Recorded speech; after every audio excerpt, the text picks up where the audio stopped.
Bom, estamos de volta. Vamos lembrar que no final do vídeo passado eu falei sobre a Revolta Liberal de Pernambuco de 1817, ou Revolução Liberal de Pernambuco de 1817. Tá? As duas grafias são usadas comumente. Sobre esse episódio pernambucano, algumas coisas são muito importantes para vocês saberem. Algumas delas, inclusive, não costumam constar nos livros de ensino médio, de cursinho, mas podem aparecer em vestibulares. Tá? Então vamos começar pelo seguinte. Qual é a situação de Pernambuco no começo do século XIX? Mais especificamente a partir de 1815, quais são os fatores que contribuem para o surgimento desse que é o primeiro movimento que efetivamente implanta uma república na América Portuguesa. Então, a primeira vez que o regime republicano será instituído aqui na América Portuguesa, aqui no Brasil. Tá?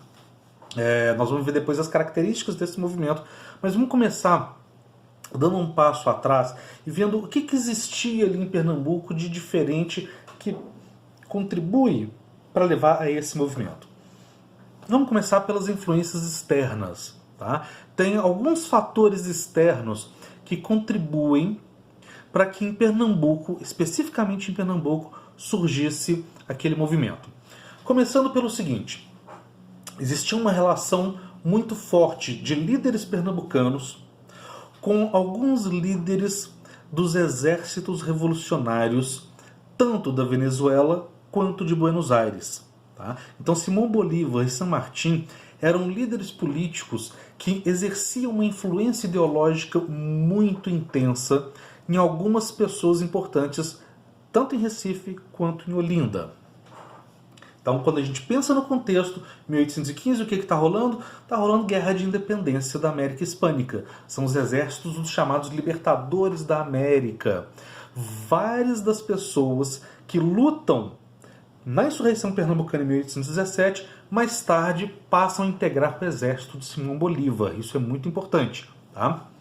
Bom, segunda coisa, é em Pernambuco, mais especificamente em Recife, que os Estados Unidos criam o seu primeiro consulado na América. Então os Estados Unidos estão independentes, já tem mais ou menos 30 anos, e eles criam uma representação político-diplomática aqui na América do Sul. E aonde? Em Recife.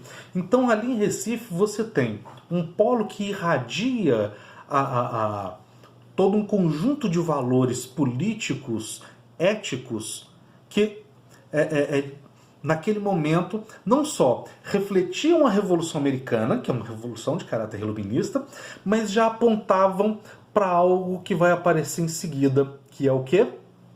A doutrina Monroe, América para os americanos. Tá?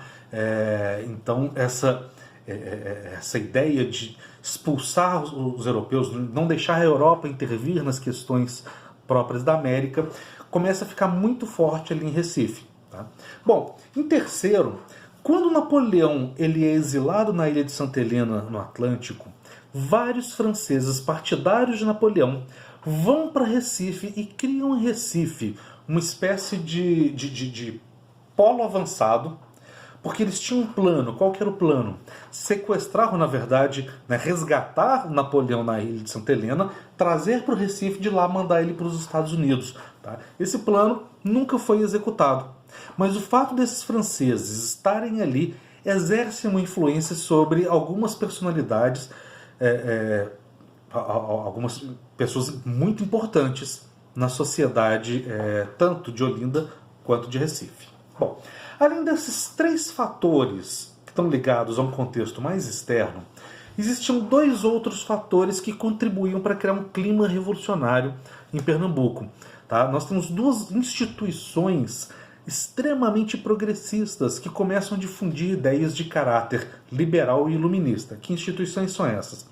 Em Olinda é criado um seminário, e o seminário de Olinda era incrivelmente progressista.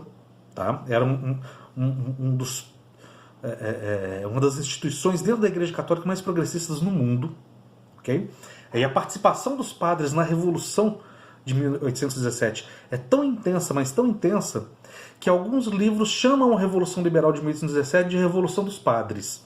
Tá?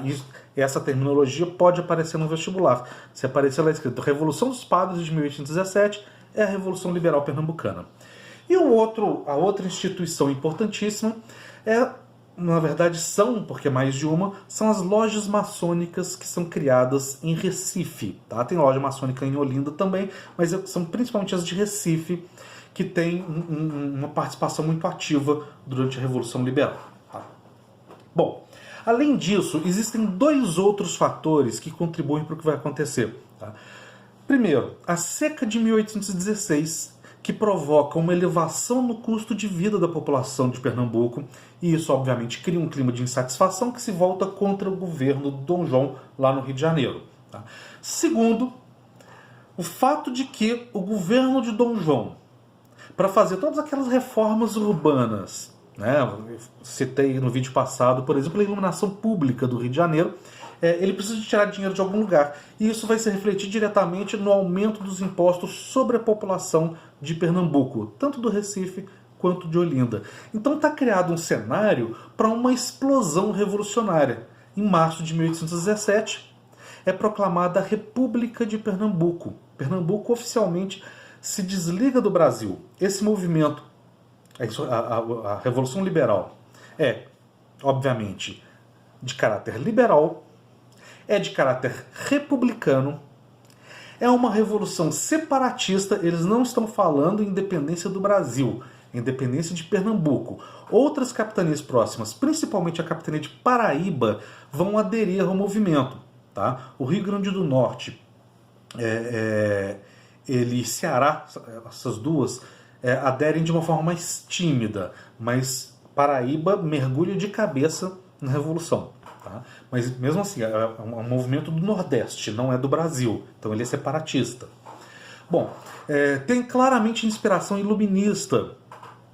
Assim que é criada a Assembleia Constituinte, eles começam a escrever a própria Constituição, criam uma bandeira. Tá? Essa Constituição ela estabelece liberdade religiosa e liberdade de imprensa, o que obviamente é inspirado nos princípios iluministas. E também a divisão dos poderes, como queria Montesquieu, lá no livro Espírito das Leis. Bom, onde que a Revolução Liberal Pernambucana não avança? Na questão da escravidão. Tá? O direito à propriedade, incluindo a propriedade de escravos, é mantido como um direito sagrado.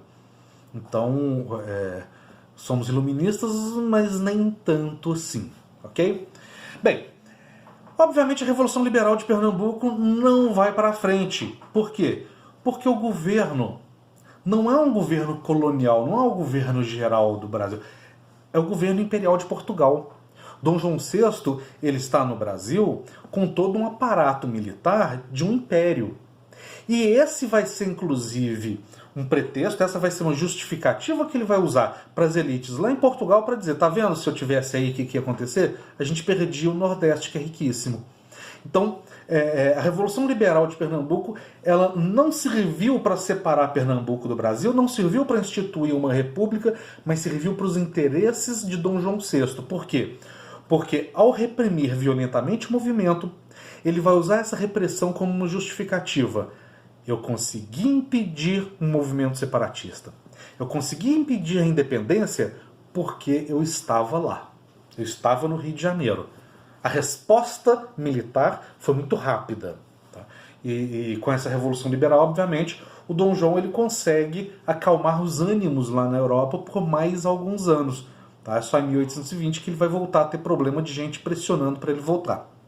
Bem, além disso, a Revolução Liberal de Pernambuco tem alguma outra consequência? Tem mais duas consequências que costumam ser cobradas nos vestibulares. Tá?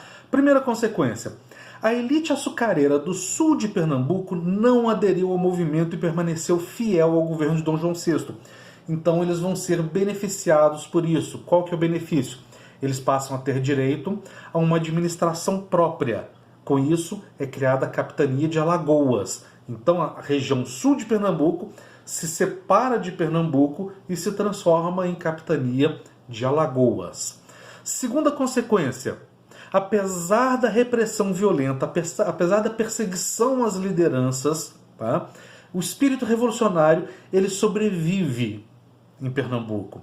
e ele vai aparecer de novo daqui a alguns anos, em 1824, com a Confederação do Equador. Quando a gente estiver lá na frente vendo o primeiro reinado, nós vamos voltar a falar de Pernambuco. Portanto, no próximo vídeo, nós vamos falar de uma outra revolução. Essa, lá na Europa, é a Revolução do Porto. Até daqui a pouco.